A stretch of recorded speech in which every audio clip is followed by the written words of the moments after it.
So go live, and we're Right. live. Right. Yeah. It's like, technology. I thought technology was supposed to make our lives easier.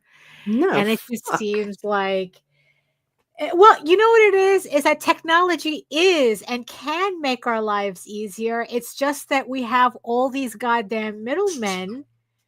It's like Right? kind of like getting in the way of technology being actually helpful. Yeah. I know it's annoying. It's annoying Right. as fuck.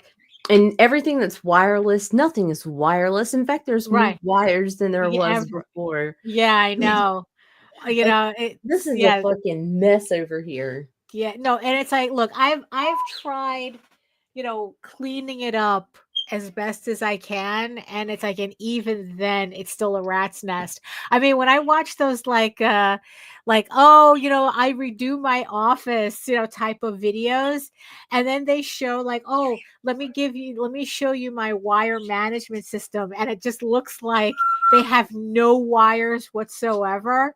How the Oh, fuck? and it's like, oh, it's like, it's like, no, you lying. You lying. Ain't nobody can organize their wires in a way that it looks like they disappeared. It's like you're No, either and then the one time I did, within 2 days, I had a problem where I had to disconnect every fucking yeah, thing to yeah, get to the goddamn wires. right. It's So, like like, either they're no. filming without like wires being all the extra wires being connected, or they just outright lying. I mean, it really is amazing what you can accomplish on the internet if you just lie about it. Speaking of, good morning, everyone. It is June 16th, 2025, and it is Monday, I think. Yeah, it's Yeah, it's Monday. Monday, It's another Monday. Monday. Oh, another Just Monday. another manic Monday. Wish it were a Last Sunday. Sunday. Wee. Oh my goodness. Oh, You ready to do this? absolutely not. But hit it. Let me see if I can find the intro this time. Oh, that's true, right? Hit the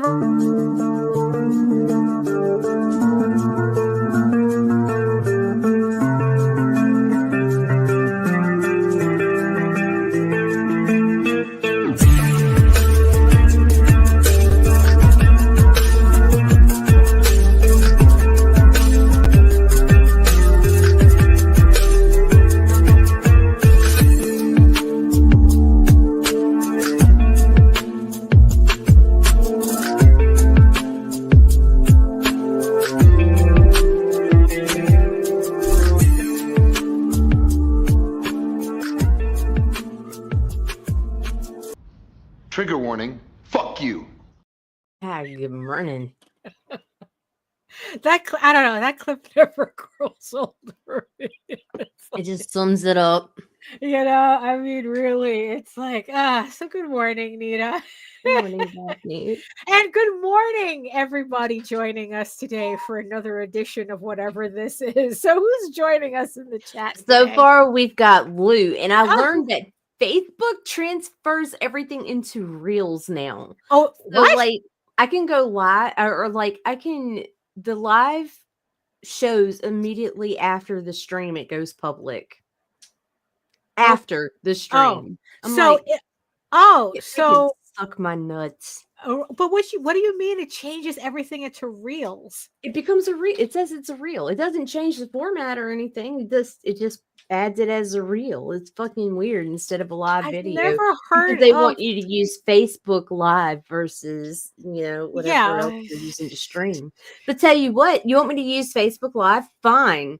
Allow me to connect to other sites, but they don't want to do that. No, of course not, because they don't want, like you shining on anybody else. It just all Facebook, all the, I'll and Facebook yes, all the time. yeah, and yes, I see you, our beautiful eyeball people watching us from regions beyond. And obviously, with this, information, if you are joining us from Facebook, You're please, not. you know, yeah, You're not really. It's like, come on over to YouTube, join the sexy people in the chat, keep them company. And while you're here, make sure you like, share, subscribe, and hit that notification bell so you get notified whenever any of our shows go live. So it's like, so pretty much people are not going to notice this on Facebook until after the fact. Until after it's over. Every fucking time. And Right. it's like, no matter what you do to set it up, it won't even let you, like, you'll hover over the only me setting. Right. And as soon as we hit the button to Then turn it off, switch. it switches over. I'm like, you like I son of said, bitches. they deliberately make technology difficult. It's not that technology is difficult. They deliberately make it difficult. You know? Oh, good They works grief. my nerves. Yeah. So if you are watching this in the future and you're wondering why we can't see your comments, it's because of that. Because Facebook is not really technically allowing us to go live on Facebook. So we can't see your comments. So you know what? Make sure you come on over to YouTube and then we can see your comments. I mean, really, that's exactly what it is. It's shitification of everything, you know? So hello everyone. My name is Daphne Lage, and I'm a cartoonist, illustrator, and comic artist from New York. I have been self-publishing comics since 1992, and you know what that means? I feel like I'm taking crazy pills. Really, for real. And I am known for the furry fantasy adventure Tall Tales and my medieval fantasy drama Eagle Raven, Heir of the First Unicorn. You can read both my comics online at egoworks.com, EGOWORKS, and Tall Tales, TAILS online.com. And you can check out all my videos on how I make my comics here on YouTube, where you can watch 600 plus videos on how I make my comics, on past live streams, past draw streams, everything. And not only that, but I also simulcast through the Indie Comics Network, so you can watch it there too. And to tell you more about it, here's Nita. I'm Nita. I have a Google account. It runs the Indie Comics Network, where we try to bring you comics-centered stuff, and everything else is a bonus. Right. Yeah. Everything. All this bonus content. All this bonus content. Yeah. Sexy. Like when we talk about going to Home Depot and stuff. So how are your Home Depot adventures going? By the way, it's going. In fact, I had to knock some drywall off of me just to come in here to screen. I'm almost done with the bathroom. I do have to make a fucking trip though to the hardware store because I want to get some joining compound or joint compound because it's thinner than the regular patching stuff, right? And you can cover a larger area faster, and there's like a lot of little wavy things that are left over. Oh, okay. So I gotta make sure those are all filled in and stuff, like where the sanders like just made just that little lip, you know what I'm talking about? Little thin lines, but I don't want to see those when I paint. So I've done this much, so might as well. Might as well just see it to the end, right? So yay. And then what? You're gonna paint the bathroom coral and put little flowers. No, I'm not. I'm going to paint the bathroom a very light blue gray. Oh, that sounds nice. And then I'm gonna go in the corners and I'm gonna paint soot sprite because I can. Oh, that's cute. Okay, so you know, do you? And then I'm gonna look for a Totoro shower curtain, and I'm gonna do a Ghibli bathroom. Oh, there you go. You know, in Walt Disney World, they have at Epcot Center, in the Japanese pavilion, they have an example of a Studio Ghibli bathroom. Do they really? I need to look at it. They have. Yeah, they have an exhibit there. They've had there forever about like the story of kawaii, and they have like an example of someone decking out their bathroom in all like Studio Ghibli stuff. Oh, how cute. You know, and it's like, they have the shower curtain, the soap holders, and that's what I want to do. The toilet cover. just like they're just like, you know, it's like something that could be automatically assumed that, oh, this is a child's bathroom, and it's like, no, No, it's mine. this is It's a actually grown, going to be. this is the bathroom of a grown ass adult.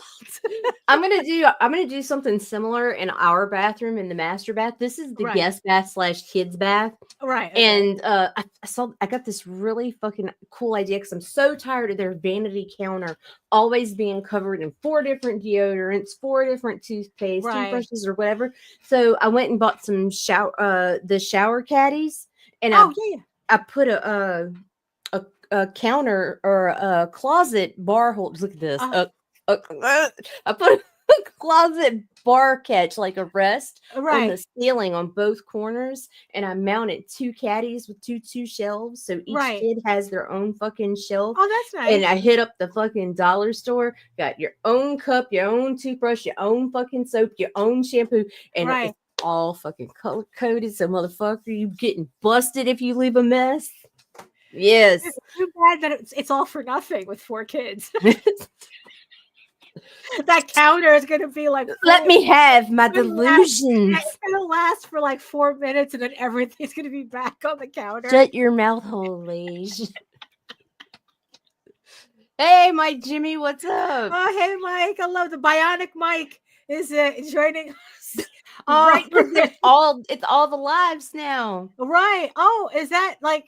I'd like. How long? I'll try to remember. Oh yeah. So you know, right, yeah, and just like how capitalism ruins everything, you know. Let's see. Right, exactly. Very mature. Very mature. Yes. Very mature. Good morning, Joseph. Good morning. Good morning. Yeah. So, but I don't understand that reel thing, because I thought the whole points of reels was that they were really short. Look, I don't know what So the fuck are they literally doing. running what they're like doing. a reel that's an hour long? Drywall on me. Yeah, dude. The whole stream. I was like, what the hell? You know? Yeah. That doesn't sound very And here's the thing. Like, I don't know if you guys noticed, but reels work for they talk about for the engagement. Reels work for very few people. You go to the average person's Facebook feed, one of those people that does reels, they'll have no engagement whatsoever. Facebook said that. None. The same Facebook that said that everyone was pivoting to video, and it turned out that they made up the data, that they made that up. But you know how they always denied the links connection with being buried in the feed? Oh yeah. They admitted it to me, and I have a screenshot of it. It's like, oh yeah, my phone's in the living room. I have a screenshot where they actually suggested that I do not put it in the caption, to put it in the comments. And I'm like, oh, let me screenshot that, because y'all deny this shit everywhere else. Right, yeah. Well, you know, it's kind of like, it's kind of like how Kickstarter, you know, keeps denying that how quickly you fund has nothing to do with the algorithm. And there is not one person, you know, there is not one person in any category of Kickstarter that goes like, nah, that's not true. It's like that's not one person that says that no, you need to fund as fast as quickly as possible. Right. In every category, everybody is like, no, you have to fund as quickly as possible, because there is a noticeable drop off if you don't. Yes, there is. And it's within the first 72 hours. Right. Yeah. You know, Kickstarter rewards you for funding very quickly. So, yeah. So, like I said, Melissa, you know, mentioned it. It's the shitification of everything. It is. You it's know, bullshit. I mean, it's like, really, but good grief. So let me see. So what else is going on? What else is going on? Comics nonsense, and I'm trying to and you're trying to stay out of it. Yeah. I just am minding my business. I put my head down. I'm doing what I'm paid for and moving along. Yeah. Smile and wave, boys. Smile and wave. Yeah. I mean, yeah, because I had to like unsubscribe from somebody Eek. because it just got like tiresome, and it's like, and in the end, it's like, that's just what I do. It's like the second you start really getting tiresome, It's that it's over. like, okay, I'm done. I'm done. Um, look, yeah, exactly. Don't tell me that, oh, the funding doesn't Don't tell matter. me it's unrelated. Yeah, We exactly. did the science. Uh-huh. Um, Well, never mind. You got yeah, tired of them. yeah, we got tired of them. Yeah, I mean, it's, I don't know if it's for me. It's like there's always going to be fandom drama, no matter Oh, what, yeah. right? Right. But it's like, it's like, I think it's so. I don't know. Let's think. So, how do I want to start this, right? Because, because I curated my Threads feed to be just like Right. authors, which, like I said, gives me a very interesting perspective on in traditional publishing, as opposed to like comic books. But it is funny to see how there is a lot of overlap in concerns. It's like honestly, it's like the way that, like, people complain about how, how like only like a very small percentage of books gets all the attention, and all that Right. stuff, right? Like the complaints are very similar, right? So there was this one thing though that definitely I would say is like, if there's a Venn diagram, although honestly, if the one thing that comics and traditional publishing kind of share but don't really, but the complaint is still there. So this this literary agent was giving some advice, and they gave what they felt, I guess, is like their most important piece of advice to writers, especially if you're going to come to them, right? Now, Right. now, to preface it, have you ever seen that clip? It's like this little gnome comes out. I think it's from one of the Shrek movies. I'm not sure. It's like this little, like, this gnome comes out, and he goes, "The story you're about to see has been told many, many, many times before, and we are going to tell it again, except Oh my gosh. differently." you know? And the point, and the thing is that I've it's like I've been seeing that in some people's I guess like reels or something. And the point of it is the fact that um that a lot of stories, that it's true that a lot of stories do repeat, that it's like, that I think that a lot of that people they overvalue originality Mm. over an actual entertaining story. And this was something that came up on Jose's show last night, where I had said that I would rather read a predictable yet enjoyable slash good slash entertaining story than to read a story that's ineptly trying to buck Oh, no, expectations. absolutely. Yeah. I guess like the most infamous of examples is like the 8th season of Game of Thrones.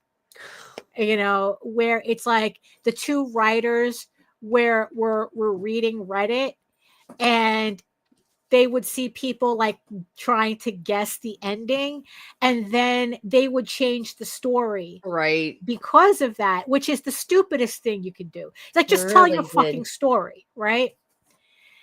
And there was and like This. I said, and it's not about the idea, it's all about the execution. Yeah, exactly.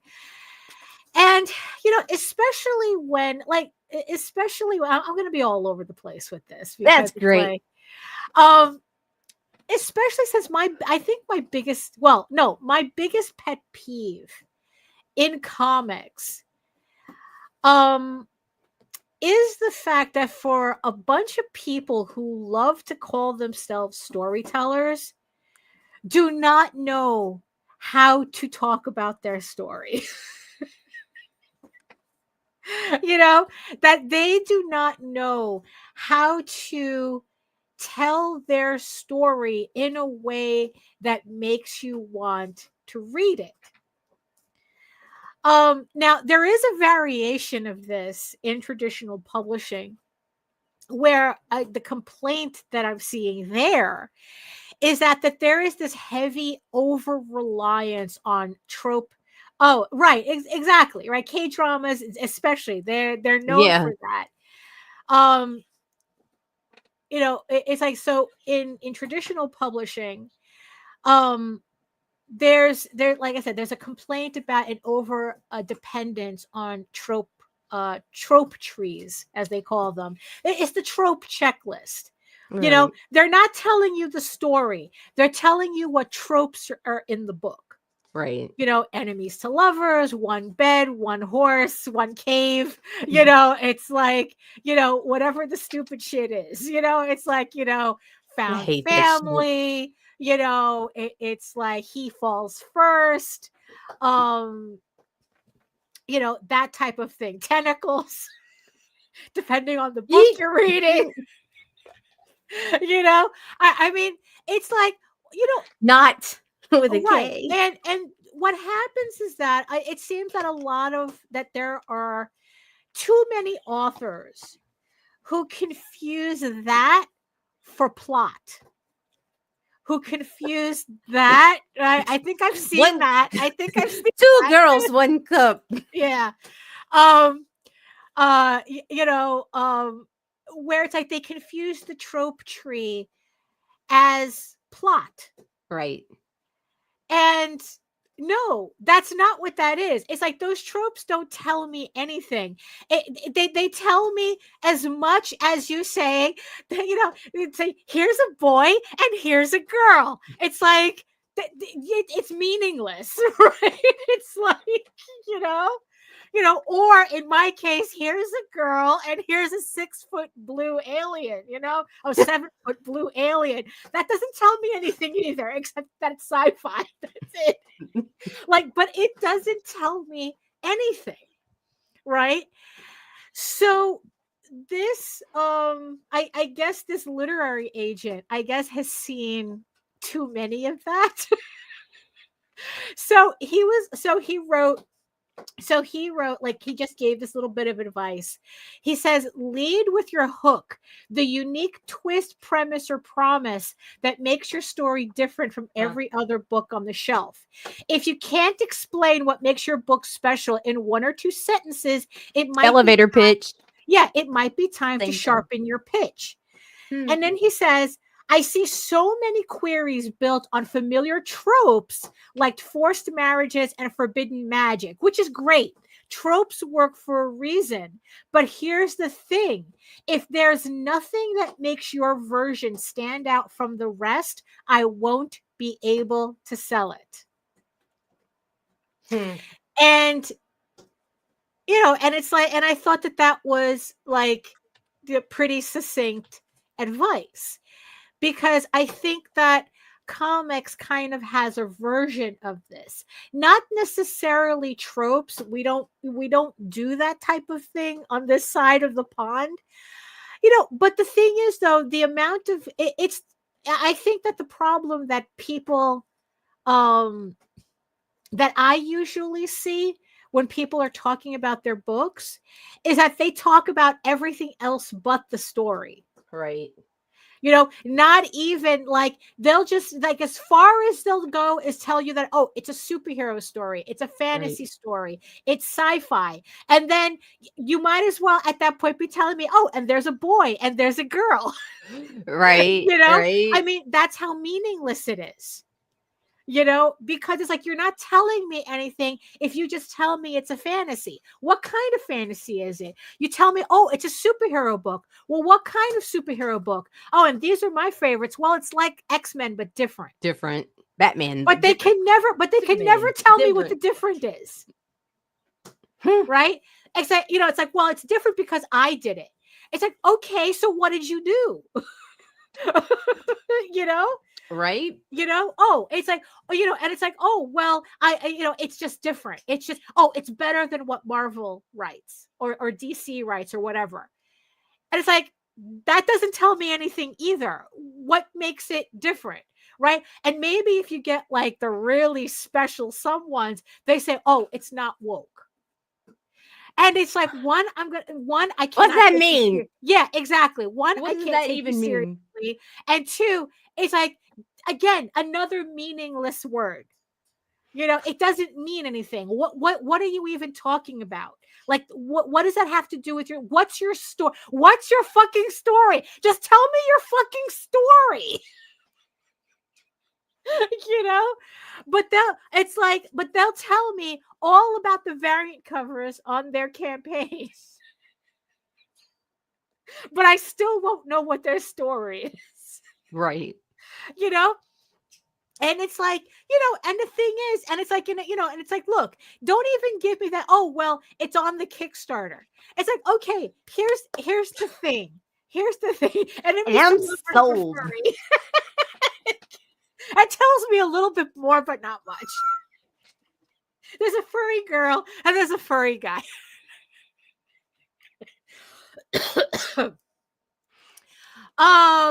Yeah, I've heard that. Oh my I've heard God. that. Oh my God, really? I'm not Then gonna tell how are you you what it's selling about. it? Right. How are you selling it? Trust me, and look, it's like, I hate to break everybody's, thing. Uh-oh. I ain't nobody gonna steal your shit.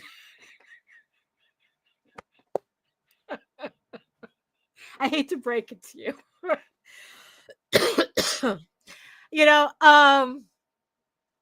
It's like, oh, you're afraid that someone's gonna steal your Batman, but different.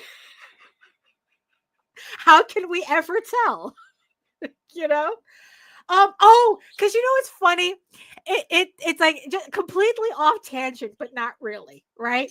Right. So a really, really funny thread, but not in a ha-ha kind of way. Uh-oh. that I've seen on YouTube, right? It's with all of these artists who are like small business owners. So there's a couple that I follow, right? And the funniest thing, right, is that they're little small business owners, right? And they say it's like, oh, it's like, I'm a creative person and this, that, and the other thing, right? But the thing is, though, is that their business is so fucking generic that they actually like they've actually done tutorials on how to like make your logo in Canva.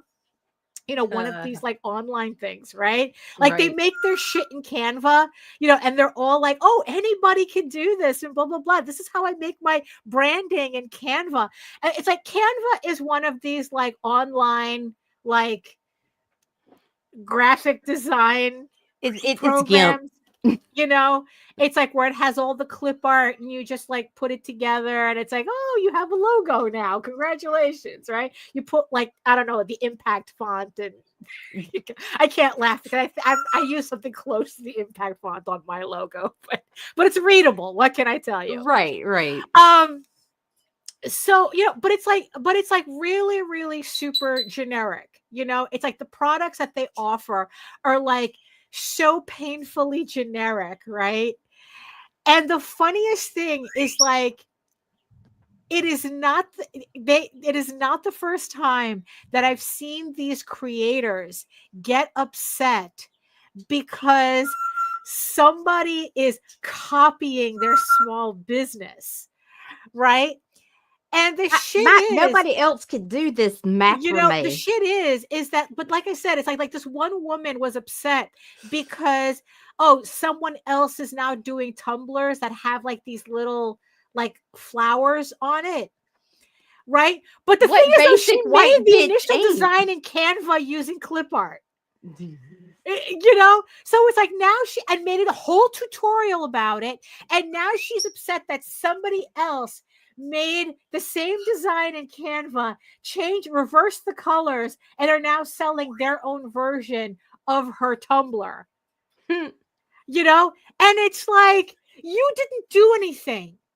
All you did was took a fucking clip art of a flower and did a tutorial on how to do it. What the you fuck even did made you a tutorial on expect to how to happen? make it, and then it's like now you're upset that it's like anybody else could use that information. I mean, it's like you literally created, all your logo is a font in a circle. And now you're upset that somebody else is using a font in a circle, right?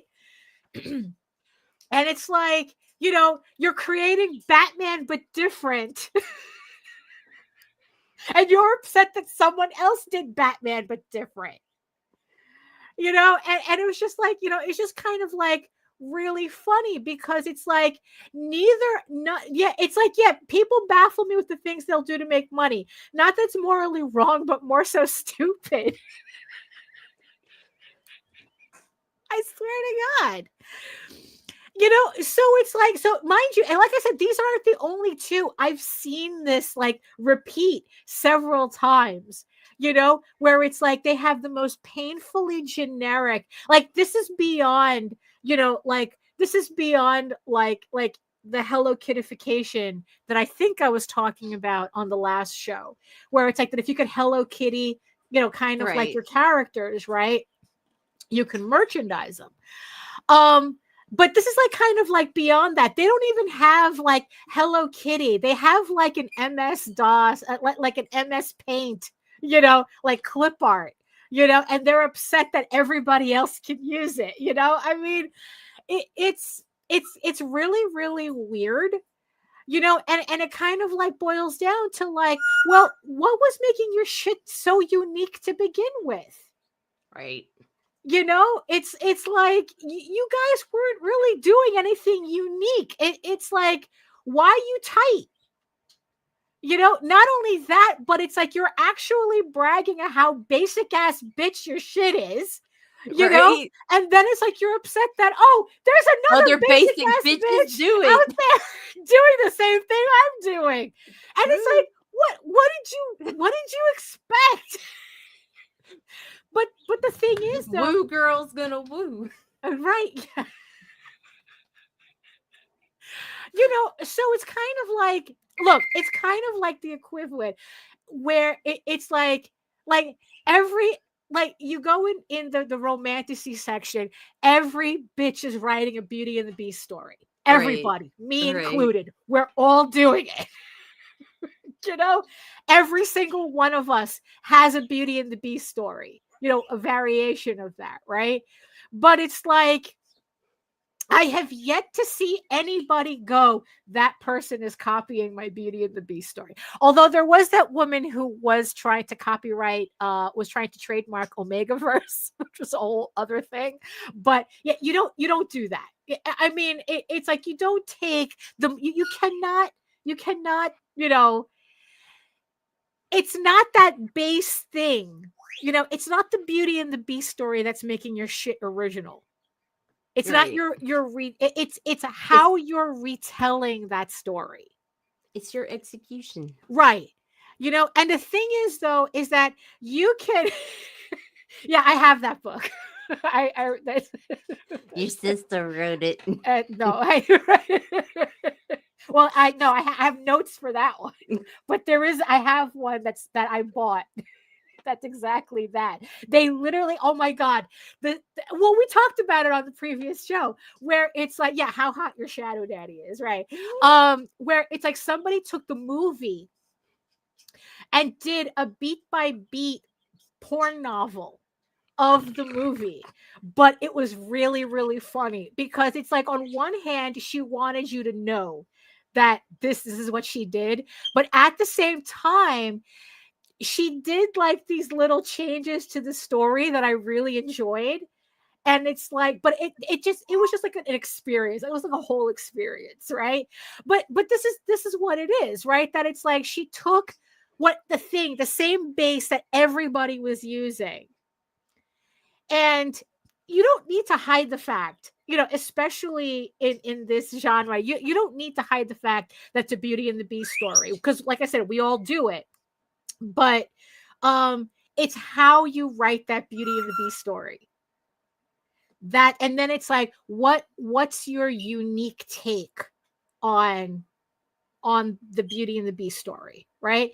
So that's the thing that's missing, that I see missing a lot in comics, is that everybody's doing a superhero book, but nobody is saying why their book is different from everybody else's.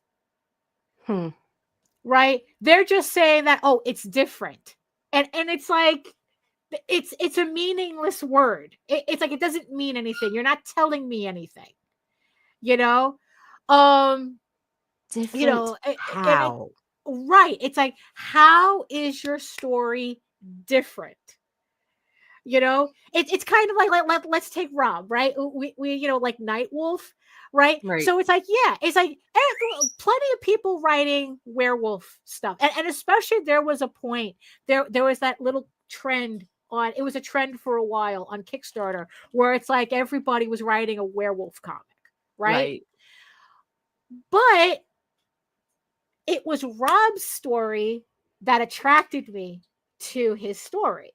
Because it's like, not only was it a werewolf story, it was a guy in high school finding out he's a werewolf. Right. So you kind of got like, okay, well, that could also be like Teen Wolf, right? Right. But you know, but the thing is, though, is that it was enough of a difference, right? And then it's like, all of a sudden you have like these, you know, these medieval clans coming out of nowhere. You have a woman that's 200 years old, and you know, and it's like, you know, and it's like the whole, like, you know, what if you were in high school and you found out you were a werewolf? Right. As if shit wasn't awkward enough. Right. Yeah. You know, it's like, look, you're barely out of puberty, and now you have to deal with this shit. You know? So, you know, so it's like, so that made Rob's book different enough for me, that separated it from everybody else that was doing werewolf. Well, that was also part of the yeah, you see, no, and that was also, that's what grabbed my eye, was the artwork, because it was very reminiscent of Werewolf the Apocalypse, which I found out later is what it was based on. So oh, right. Great. So no, because for me, because also design wise, that was important for me too. Very much that it's like, oh, furries. For me, basic bitch, furries. I don't have pumpkin spice lattes. I have furries.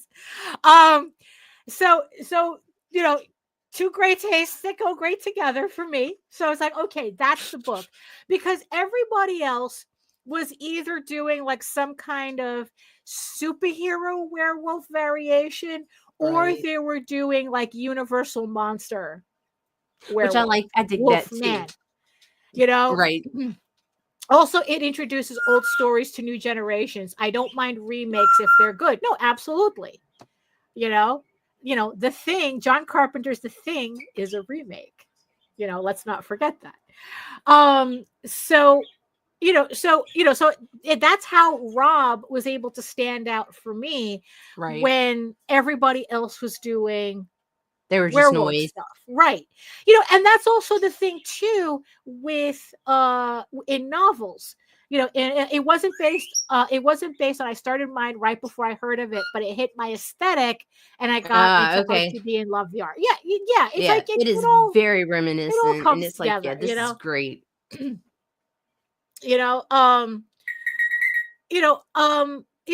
it's because that's kind of like how I navigate like Omegaverse in traditional publishing, because it's like, most of the time, they all say they're werewolves, but they're all just humans. He's got ears and a tail. Not even most of the time. Oh, really? Not even a tail? Not even. Not even. They're just like, they have those inner wolves. They have two wolves inside of them. You know. Me too, and they're both horny. Well, so, but the thing is, though, it's like, I like the ones where there's actually a wolf, like the wolf involved, right. furry, the whole furry wolf thing. That's the type, those are the stories I gravitate towards. So again, it's like when everyone else is doing like the human wolf shifter that never shifts for some reason. Well, but then again, I do the opposite. I have a wolf shifter. They never turn human. It's like, what do I need that for? But it's like, to tell you the truth, out of all like all my alphas, my alpha boyfriends, they like all of them are wolf shifters in theory. They just stay wolves. In theory, you never see them in their human form. I think Loki is the only shifter that I have that you see both his human form and his wolf form. He's the only one. Everybody else, you gotta take their word for it. I can become human. Well, I can, but why? I don't need to.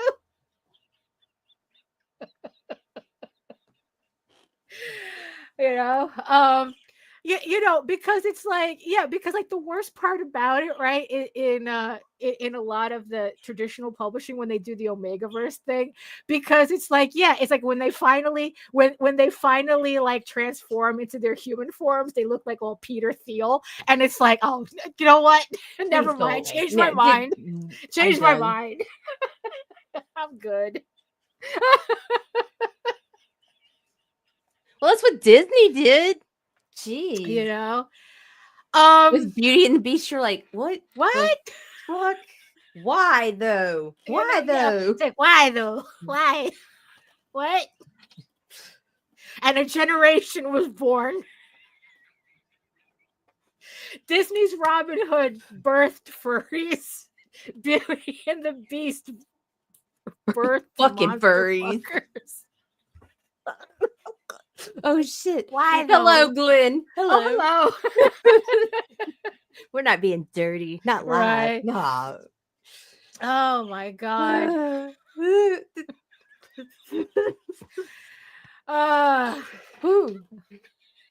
Let's just hope that.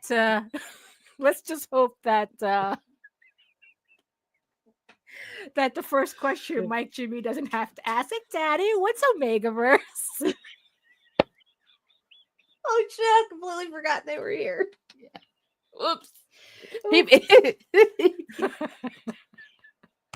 What was my point? Oh yeah. It's like hello, John. So no, hello. So it's like, so my whole thing was that, so the advice that the guy that the literary agent was giving, it's like, okay, so it's like, what makes like okay, you can tell me all the tropes, but everybody's using those tropes, right. You can tell me that it's superhero, but everybody's doing a superhero comic, right? So it's like, what makes yours different? What's the story? And it's funny, and then like for a bunch of people in comics who talk about their elevator pitch, like, oh, you have to have an elevator pitch. None of them have yours? None of them have one. A few do. Not all comic creators. Because the thing that I left off on, the thing that I left off on was, because it's like, because they try to go, oh, it's all on the Kickstarter. It's like, yeah, but you should be able to tell me in two sentences. Right. You should be able to tell me, because you know what? When you're at a convention, you're not gonna tell people go look at the Kickstarter. Right? You're going to have to explain, because this is also part of it too, right? Because it's like, look, I laugh at this, right? But the thing is, though, I'm sitting here thinking, how am I going to explain Eagle Raven to people? Even though I think, it's like I think that I have, my pretty my down thing pat.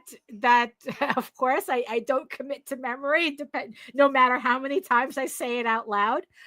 But I do have it written down as to like all these, actually it's all these like different variations, because this is also the thing that I do, right? So I have this notepad document that, like, every time I come up with a different way of describing Eagle Raven, I write it in this file. Right. And then what I try to do is kind of like mix and match pieces to see what sounds better. Right. I And have one of those for every book I promote. right, yeah. I So so do. technically you have to do the same thing. I mean, they're not technically your books, but you still have to figure out how to explain them in like 2 sentences or less. Like, I have a Nightwolf folder that has different variations, but Right. and then I have the long form, which has the basic overall pitch of Rodney Right. Marcelli, discovering Right. his werewolf Yeah. lineage. But then you've got to break it down into the individual issues too, like what's Right. happening here. Right. And so, like, Yeah. I have a short version and long versions of each pitch for each one multiple times over and Right. over. And like and different variations of Right. it, right? So, so the thing is, right? So I kind of remember what this guy Nick Laporte had said in his, like, he's the one that does this newsletter where he aggregates the numbers on every campaign that appears on Kickstarter. Right. And and of course, Not Safe for Work is the biggest section. That's why he's, but yeah, and it's My like, pet peeve is people who are afraid of titty books. All right, I'm done. right.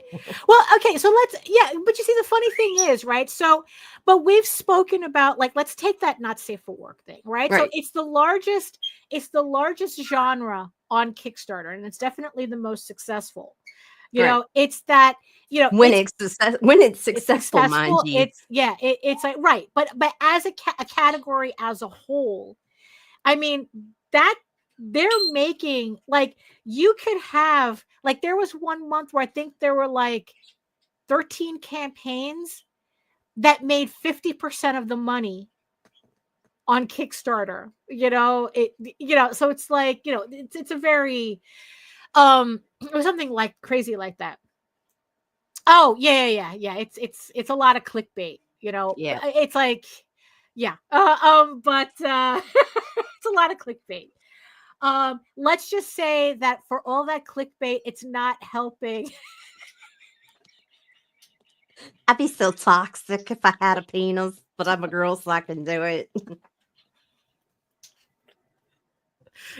Mike, cover Oh. Aurora's ears. Yeah, cover her ears. Oh, snap.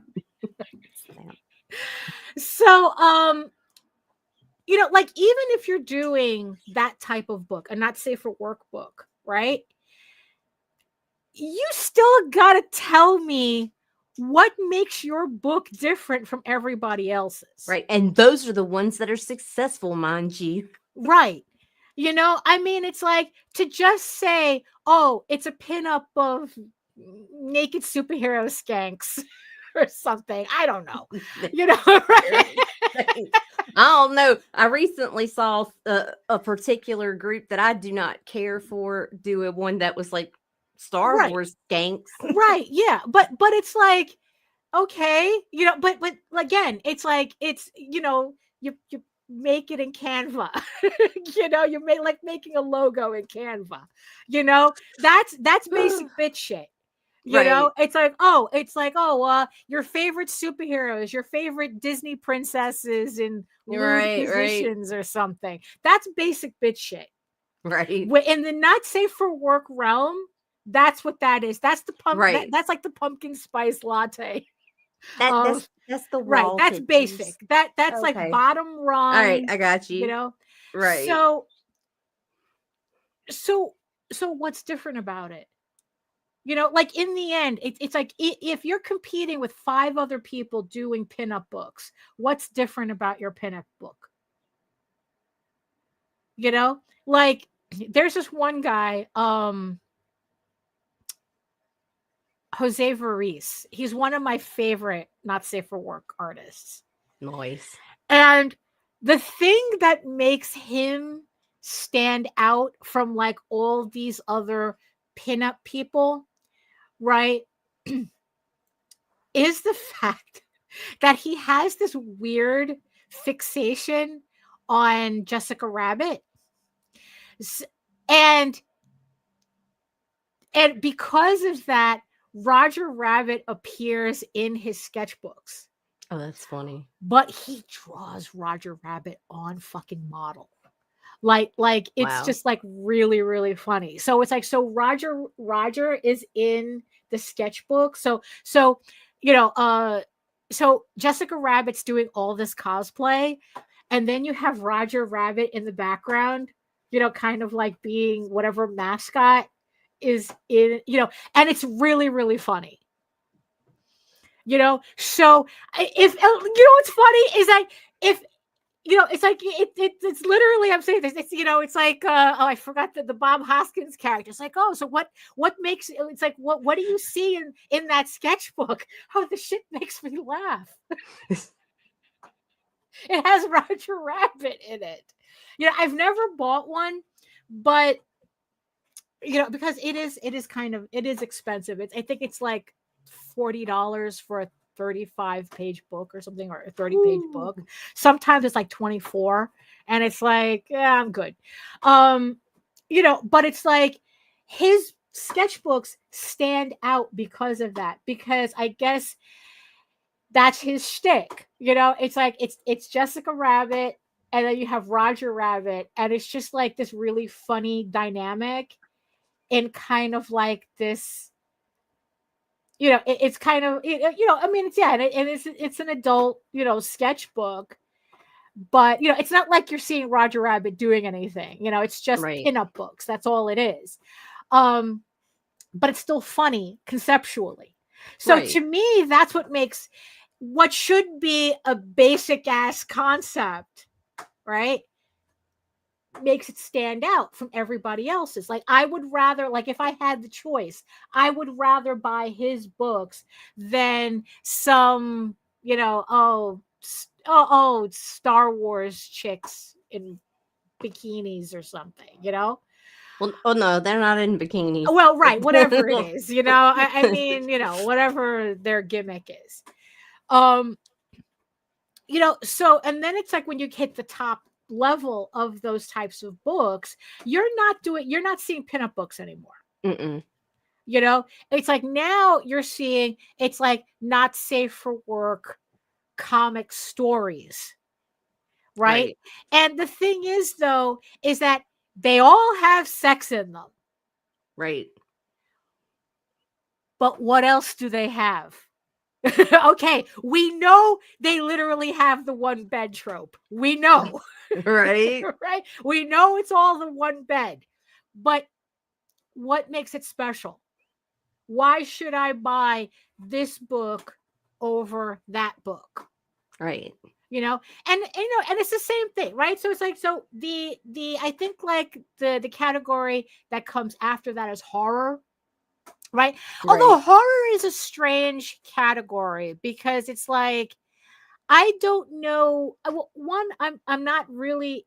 I'm only into it in like very certain things, but it's like usually with horror, that seems to be the one category that everybody goes, yeah, give me one of everything.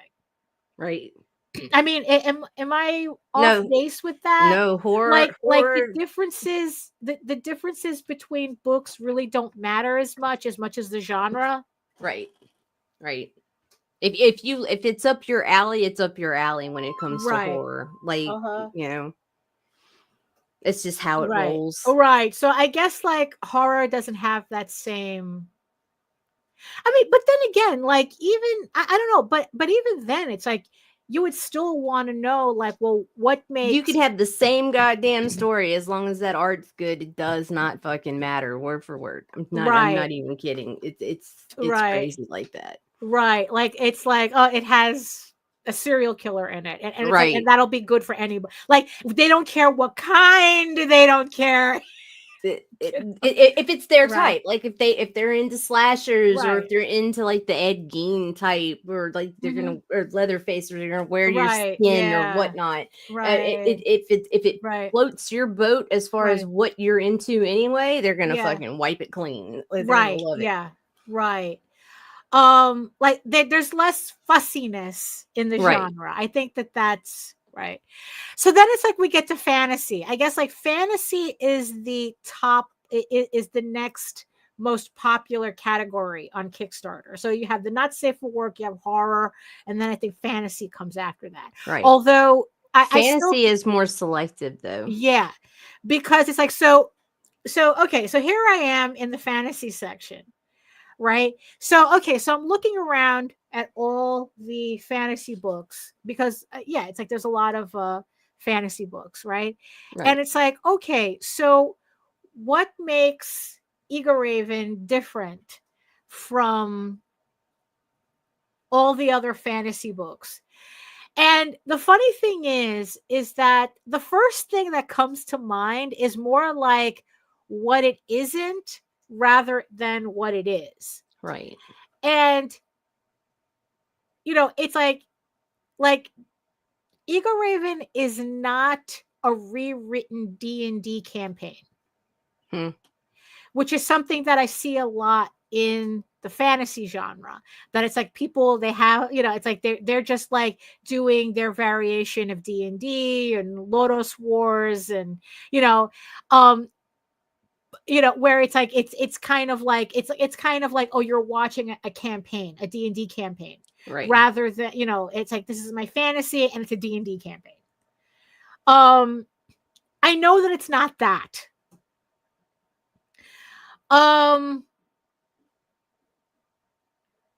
What and it's like, also another thing too is that another thing that it's not is that it's not Lord of the Rings adjacent. So that's like the other. If you're not, because usually with fantasy, it's like people are either doing like a D&D campaign or they're doing like a Lord of the Rings adjacent Right. type of book, right? So I know that Eagle Raven's not that either. So so the thing that I kept kind of thinking, so I was like, okay, so if it's not these two things, then how would I explain what Eagle Raven is? So what is Eagle Raven? And it's like, well, it's very character centric, but again, not in a D&D kind of way. It's not like we're talking about classes and, and it's like, it's, it in the terms of D&D, it's like, it's just that,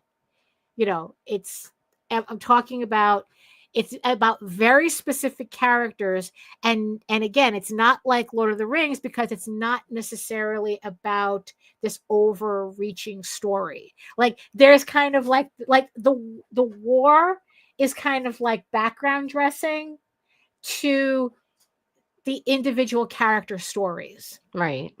But that, yeah, it's like, but that like larger story is not really a larger story. In the end, it's like, so I kind of compared it to a soap opera, right? Or I don't know, I guess like now people know more K-dramas than they know soap operas, it's Right. like that type of thing, right?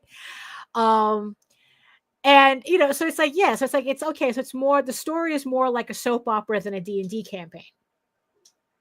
Right. So that's kind of like, so it's like, I'm kind of like trying to like,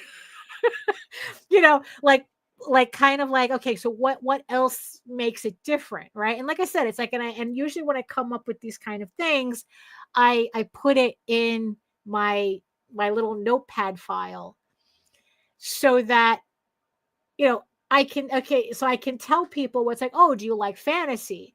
And that's like, oh, what kind of fantasy? Well, it's like, I Right. have, do you like prefer more character driven stories? It's like, oh, do you prefer a fantasy that reads more like a novel than a D&D campaign? Or something like that. So it's like, it's just trying to find like, okay, what makes your story unique? And mind you, I'm not saying unique in a way that it's like, oh, you've never seen this before. Because Right. that's also become kind of like a verbal red flag for me. Oh, this Right. is so original. And This it'd is be the so most basic unique. shit you've No, ever for seen. real. For real. And it's always, again, basic bitch shit. It's like, watch Warren's first words to my, you basic bitch. It's like, no. You do not call daddy that.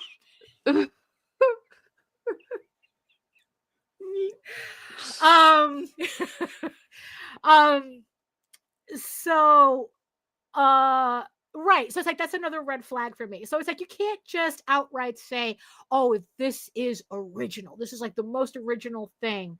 That it's like no, you can't say that either because that's 99.9% of the time, you know what? It's been done before. It's Hmm. just that you don't know about it. You didn't Right. know about it. You know, um because it's like, yeah, because it's like, yeah, There's it's not. nothing original under the sun Yeah, anymore. there's you can have your own individual take. What makes a story original is the fact that you're doing it and you're going to have your own original take. But Right. the thing is, though, your concepts and everything, they're not really going to be original. I mean, so yeah, so don't use that as a selling point because it's not a selling point.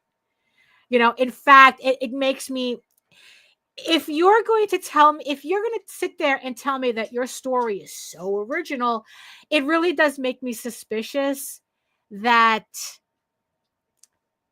that I am going to most likely know where you got the idea from. It's just that you were too ignorant to know that that's where it came from. Hmm.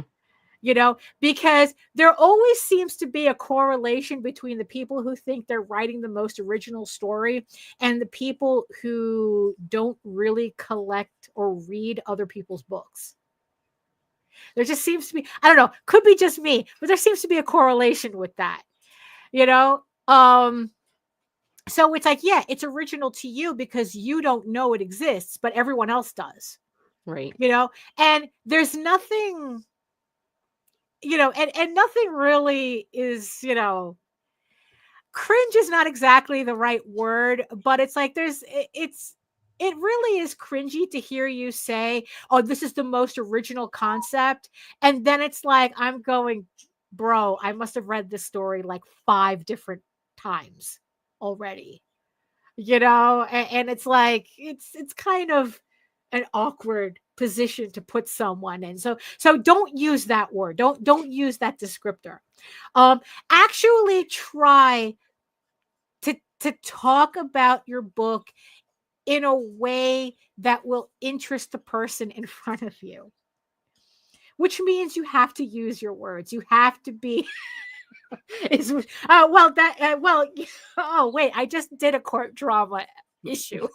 You did. I You just did. did. Yeah, I just did the court drama issue. Yeah. And I guess like the wuxia is coming up. So yeah, I guess. So maybe describing Igor was kind of like a K drama if it were a medieval fantasy, a Eurocentric, uh, anachronistic medieval fantasy. So maybe I would have to like put that in my file and kind of like play around with the idea, because I kind of wonder, do you think that people, like, more people know what a K drama is than know what a soap opera is? Depends on their age, honestly. Right. Because I think like soap opera is more like Gen X and Boomer.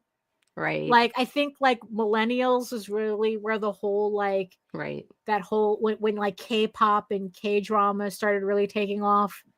So it's like, yeah, I guess it would depend on how old. Even though it's a fine, you would think it's It's the on same that thing. generational line. It's like, Right, yeah. so Yeah. maybe I would maybe market using both separately. Right. Well, I currently use soap opera. I kind of think that maybe that hopefully enough people will understand it. Will Right. understand that, you know. Well, Jaden Uh, has the concept of a soap opera. right. But I mean that's, and it's like, yeah, it's a drama, right? It's just Right. that it's either a K drama.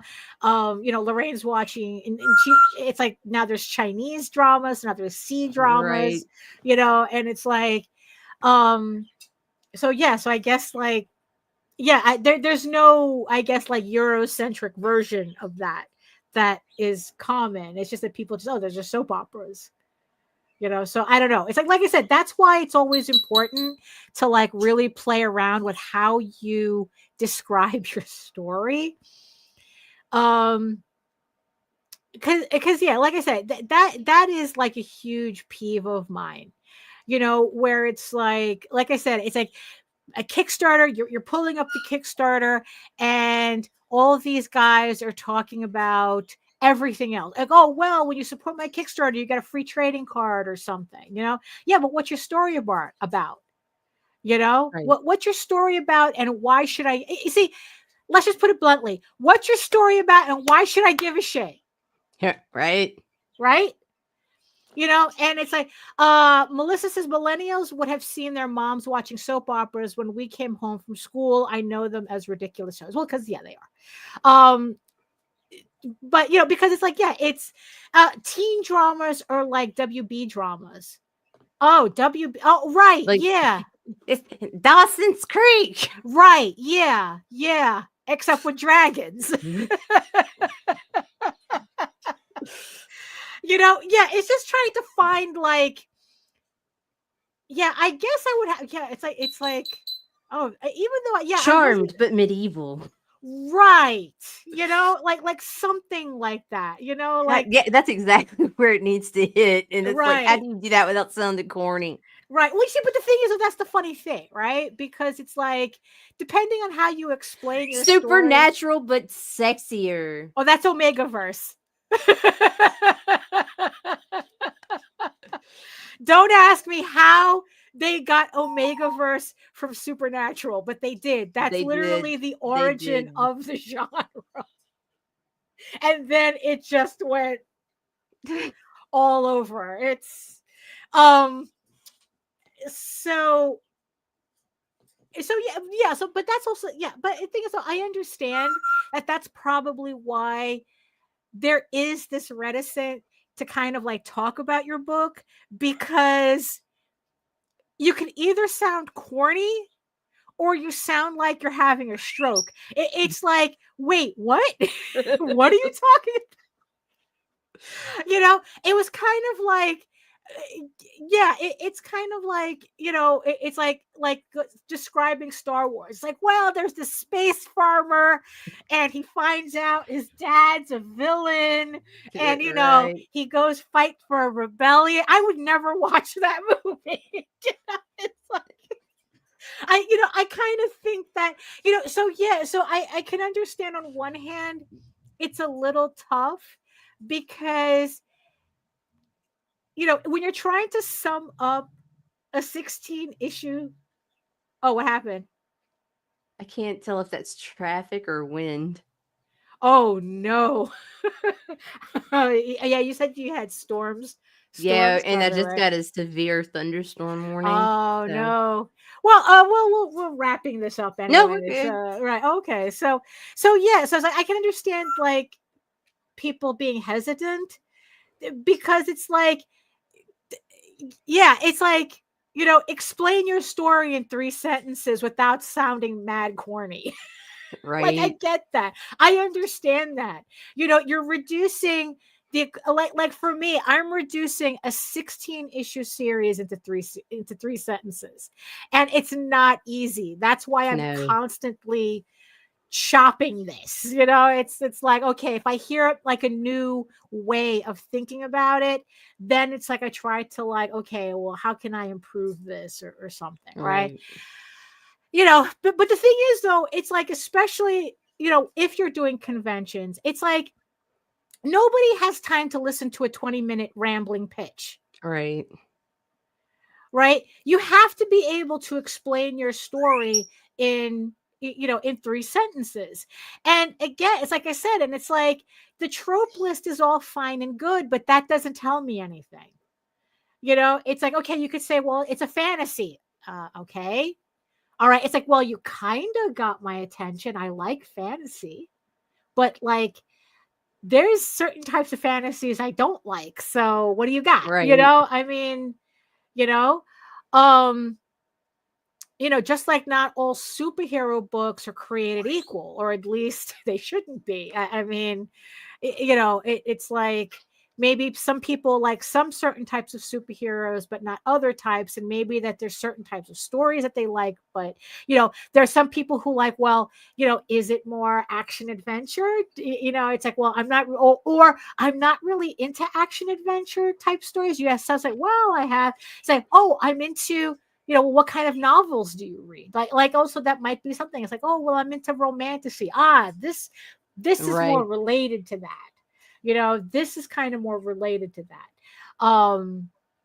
Less, more romantasy, less Lord of the Rings. It's like, it's not like Tall Tales that's very action oriented.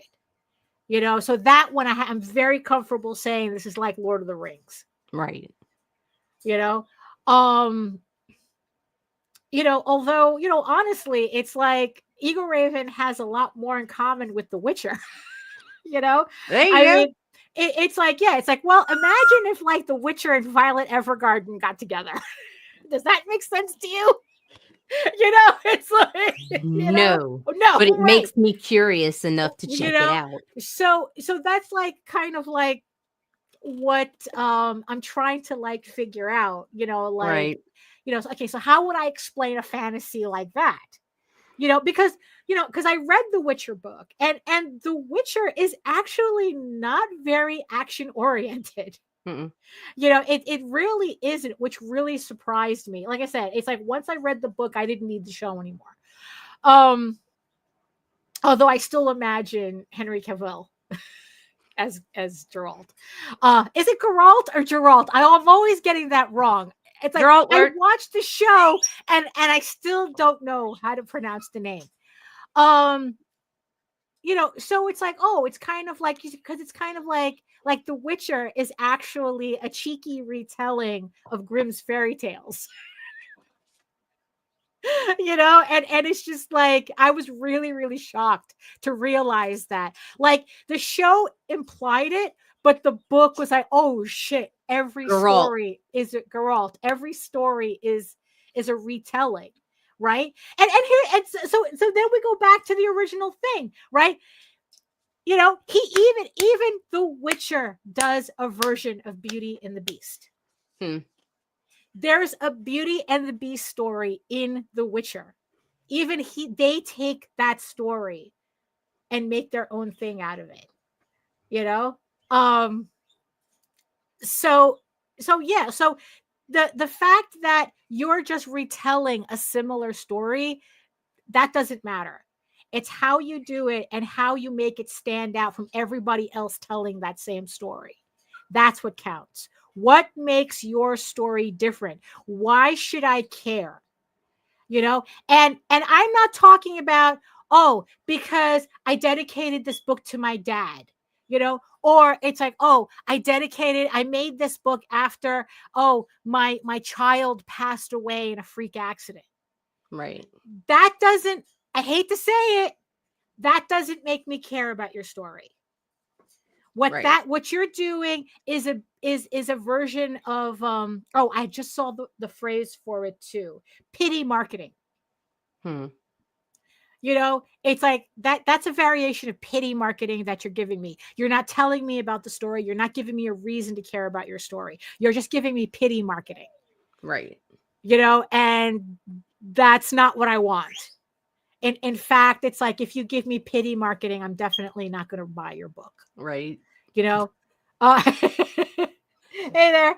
A wizard is never late. Yeah. Well, we are Nor is he early. There. Yeah. There's a they always replay come option in the middle on of the vlog. Facebook. But yeah, it's like, yeah, I mean, I could just go on repetitively about this, but that's pretty much my thing. So literary agent, moral of the story, literary agent is pretty much saying everybody else is writing the same shit you are. Your job is to tell me what makes your book different, because other than that, if you don't tell me what makes your book different from everybody else, I can't sell it. And it's but that's right. That's part of it. If you just, you have to make me care in the story. You have to make me care about the story, not why you're selling the book. Right. I don't give a shit why you're selling the book, but I want to care about the story. You're selling the book to make money. Right. It's like, if not, you'd just be giving it away. Here's my book. But I want to care. Right. What's your reason? What's the reason for your story that's going to convince me that's the book I want to read? And it's the story, not why you're selling it. It's what's the story? Why should I care about your protagonist? Why should I care about this story? Right. You know, what makes it different from every other person in this artist alley who's also selling superhero books or fantasy books and their passion project. and everyone's doing a passion project. That Right. doesn't mean anything. We learned a long time ago that doesn't mean anything either. That's But not what a about selling the point. strong female character? Oh, that's definitely the best way to keep me from buying. It's like, no, do not use, please, for fuck's sake, do not use that phrase. Please do not. Please do not. Because that screams lazy writer to me. But not all men, Daphne. You know what? If you don't have to describe your male character as a strong male character, you don't have to Right. describe your female character like that. Right. You know, so it's like, yeah, don't give me that. Don't give me that shit, please. Don't. Yeah, I will walk away from. Oh, sorry. Although, you know what was the biggest selling point at Monsterotica, though? Uh-oh. And I picked up a book because of this. But then again, it already hit all my other buttons. But she had said it with such enthusiasm, this particular thing with such enthusiasm that it's like, okay, just give me all of them. Give me all your books. Yeah, she goes. So it's like, oh, it's about a woman and an orc, and she has anxiety. Oh, sold. I can so relate. Give me all 4. So it depends. So yeah. So you know what? That's all she. So relatable. Yes. So relatable. Just give me. You already had me with the orcs, with the orc guys. Give me. She has anxiety and he's a virgin. I just told you to give me everything. just give me. And I have them. I have to read those books. Yeah, but yeah, it's it is. So any final thoughts on this? Did I ramble enough? Did I make any sense whatsoever? I love you. So do you think that everybody who's doing Kickstarters will learn how they won't learn a fucking thing. They never do. We've been screaming this same shit, different translations for 5 years. Either they hear it or they don't. You know what? And it's like, look, this is from a literary agent. This advice is from a literary agent. Won't. And it's like, look, if they're going to have trouble selling a book that doesn't have anything unique to grab attention you, or unique. Unique to you. What the fuck makes you think you can? Right. Yeah. So, yeah. You know, so just something for everyone to chew on. That's because you come with open hearts and open ears. Yeah, exactly. Oh my goodness. So no final thoughts, scheduling. Everything is on schedule right now. I'm not changing anything because I got some medical shit coming up where I'm going to be on the doctor to doctor relay for a couple of months. So I'm not changing anything currently, not adding nor taking away. Right. So everything. And as always, if our schedule clashes the show, we're just not going to have the show. So right. Yeah. So if you show up on a Friday and we're not here, come back Monday. Right. Yeah. Usually means Nita has an appointment. Right. Yeah. And Fridays are the only day. Like it'll usually be on a Friday if I'm going to miss a show, but I've learned to try to schedule later. It was hard initially because you just want to get in and get that fucking initial. Right. Yeah. No. Now I can be like, okay, I need it on a Friday afternoon, and then as close as we can get to where C's often able to take me because they poke and prod and do all this shit, and I can't drive after. Right. Yeah. Yeah. Fun times. Fun times. So I'd like to thank everybody who hung out with us in the chat, kept us company, and especially our beautiful eyeball people who kept us in the background where we belong. Yeet.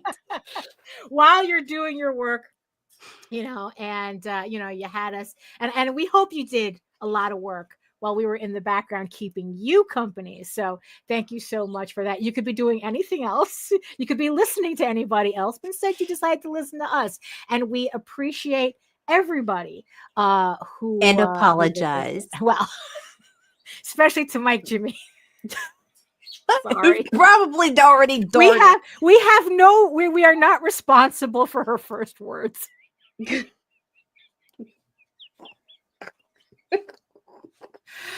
Oh my goodness. So I tried. I think I dropped 2 F-bombs the whole episode. That's got to be a record. Right. Maybe 3. I don't know. I'll go back and count them later.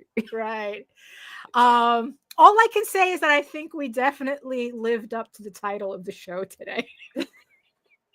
I was laughing when I just saw that. I was about to come into the StreamYard and I was just laughing. I go, you know what? That's the perfect title for today. I just had, for a split second, I had to remind myself it's Monday. So back to work, back to the mines. So if you want to learn more about me and my artwork and everything else, all my neuroses, you can head on over to my main portfolio site at egoworks.com, EGOWORKS, where you can find links to all of my galleries and social media sites, but I mostly post to Facebook if you are interested in seeing sketches and current work in progress updates. And you can also find me here on YouTube at my channel at Daphne Lage, Lage Art, for all my videos and my semi-weekly art live streams Wednesdays at 4 p.m. Eastern. It's me working for 2 hours and hanging out with the chat and having even more random conversations. It's kind of like being at a convention, but you don't have to worry about whether you're blocking my table or not. And also remember, in between our campaigns, one, thank you everybody who supported Eagle Raven issue 10. I am still currently working on Eagle Raven issue 11, and that Kickstarter will be announced as soon as I get further along into the issue. But in the meantime, you can read Eagle Raven for free, uploading every day, Monday through Friday. But if you prefer your fantasy to be more of a furry Lord of the Rings adventure, you can follow the link to Tall Tales. That's TAILSonline.com. And you can read pretty much the entire archive of Tall Tales along with the latest story arc, Tears in the Mother, which is also uploading Monday through Friday. If you want an even easier way of reading Eagle Raven and Tall Tales, you can head on over to Webtoon. Tall Tales, Eagle Raven updates every Tuesday and Tall Tales updates every Thursday. So thank you so much, everybody, for joining us. If you're watching this on the replay, thank you so much for watching us as well and watching to the end. And in the words of the ancients, eat your food, moisturize, mind your business, and do the work, because when you actually do the work, you never have to fake any of your accomplishments. Thank you so much again, and we'll see you next time. Toodaloo.